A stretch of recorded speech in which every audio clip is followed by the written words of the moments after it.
Video کے نیچے subscribe کے بٹن پہ کلک کریں، بیل کے آئیکن پہ کلک کیجئے تاکہ ہر نئی ویڈیو کی نوٹیفیکیشن آپ کو مل جائے۔ اور سب سے پہلے قربانی کا ضابطہ اللہ تبارک و تعالی نے اس وقت پیش فرمایا جب حابیل اور قابیل ان دونوں کا اختلاف ہوا، اور اختلاف اپنی بہن کے ساتھ نکاح کے بارے میں ہوا۔ اس واقعے کی تفصیل بھی نہیں جاتا، آپ جانتے ہیں کہ اس کے ساتھ نکاح کے بارے میں اختلاف ہوا۔ حابیل نے کہا میں اس بہن سے نکاح کروں گا، قابیل نے کہا میں اس بہن سے نکاح کروں گا۔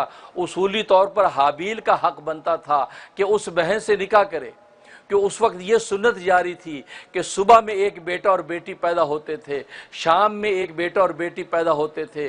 صبح والے بیٹے کا نکاح شام والی بیٹی کے ساتھ کیا جاتا تھا، اور صبح والی بیٹی کا نکاح شام والے بیٹے کے ساتھ کیا جاتا تھا، کیونکہ کراس میں اس طریقے سے نکاح کا ایک ضابطہ مقرر تھا۔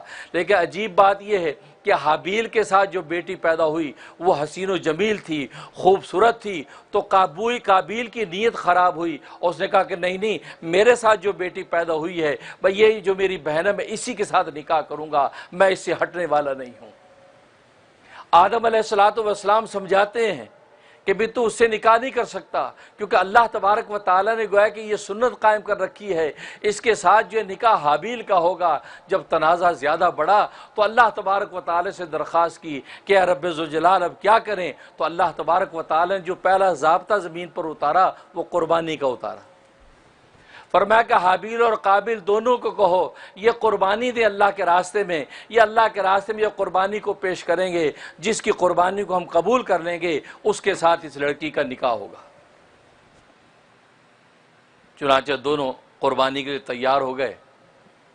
حابیل نے ایک موٹا تکڑا دمبا جو ہے وہ تیار کر کے اللہ کے راستے کے اندر ذبح کیا، پیش کیا، اور قابیل نے ایک دبلا پتلا کانگڑی قسم کا جانور بدیلی کے ساتھ وہ اس نے پیش کر دیا۔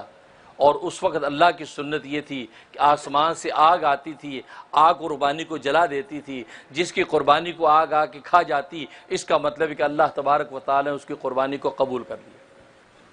تو حابیل کی قربانی قبول ہو گئی، اس کا مطلب یہ ہوا کہ نکاح اس لڑکی کا حابیل کے ساتھ ہوگا۔ اور پھر قرآن کریم میں وہ قصہ موجود ہے کہ قابیل کی عداوت اس درجے کو پہنچی، اس نے کہا میں حابیل تجھے قتل کر دوں گا، میں تجھے یہ اپنی بہن کے ساتھ نکاح کرنے نہیں دوں گا۔ جو آج قرآن میں وہ قصہ موجود ہے کہ قابیل نے حابیل کو قتل کر دیا، اور وہ پہلا انسانیت کا قتل تھا جو روئے زمین پر ہوا۔ اور سرکار دو عالم صلی اللہ علیہ وسلم فرماتے ہیں اب قیامت تک ناحق جتنے قتل ہوں گے اس کا گناہ اس قاتل کی گردن پر تو ہوگا ہی ہوگا، اور اس کا گناہ قابیل کی گردن پر بھی ہوگا، کیونکہ یہ بری سنت قابیل نے جاری کی تھی۔